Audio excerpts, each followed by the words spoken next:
you very much. Thank you. Representative Paulsen. Thank you, Mr. Chairman. And I'll just follow up a little. I'll start out by mentioning that, boy, when I'm in Minnesota, I get a chance to tour a lot of Minnesota companies. And Senator Klobuchar and I have been quite frequently visiting our medical device companies in particular. And a lot of these companies that we get a chance to tour, they're small business, they're manufacturers.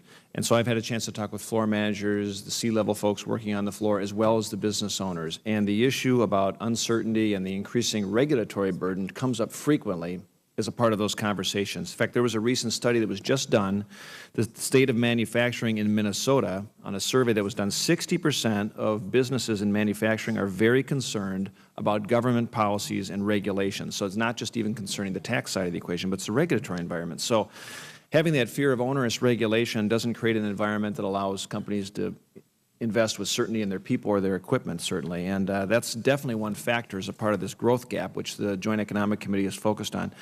Mr. Keevil, I just want to follow up. The medical device industry is absolutely an American success story. You know that. Senator Klobuchar and I both know that. Senator Coates knows that. And we represent heavy sectors in that area. But at the same time, I think we know that that leadership is threatened. And in particular, as Senator Klobuchar noted and you mentioned in your testimony, there's a recent study with the U.S. venture capital funding has declined, and it continues to decline today. So it essentially is going to mean more movement towards Europe or to other countries for these new startups, for breakthrough technologies that harms patients, obviously. So knowing that the trend is going in that direction, and knowing that medical devices and technology gets approved in Europe faster than it gets approved here, what are some ways, as a technology officer, for instance, that maybe we should be looking down the road for? How can technology play a role in making sure we're doing regulations smarter from a technology perspective, at the same time protecting from a safety perspective? So, I mean, these are part of the realities of what we are dealing with on a daily basis, and you know, we, under the guidance of our boards of directors and our investors, have to make these investment decisions very carefully about whether to pursue products in the U.S. or outside the U.S. You know, we've been able to garner our leadership position by attracting top talent and retaining top talent with high-paying jobs, and investing heavily in ongoing innovation and expansion of manufacturing capabilities.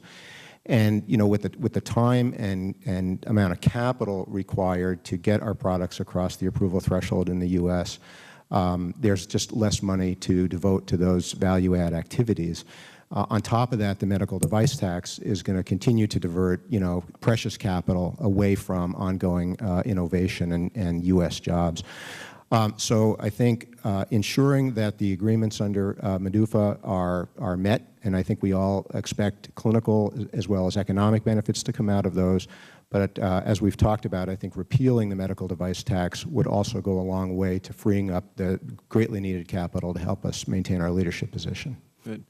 Dr. Ellig, I was going to ask a question, because among the initiatives to assess the quality of federal regulation systematically is the Mercatus Regulatory Report Card. Is probably the most comprehensive. Your testimony lists a lot of different criteria as a part of that report card. What's the most important criteria, and why? Oh, the most important criterion for regulatory impact analysis is analysis of the systemic problem that the agency is trying to solve.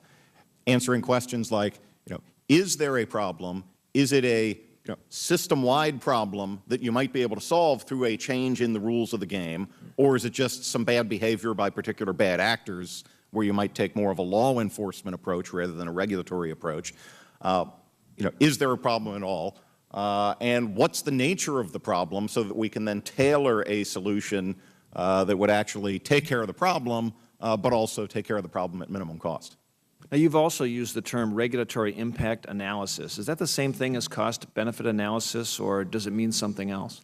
Regulatory impact analysis is really broader. Regulatory impact analysis is an overall analysis that summarizes a lot of information about the nature of the problem, the alternative solutions to the problem, and the costs and benefits of the alternative solutions. So really, the cost-benefit analysis is one piece of a regulatory impact analysis, and it would include economic analysis, but also any other science that goes into understanding the problem, understanding the harm, understanding what we're trying to do.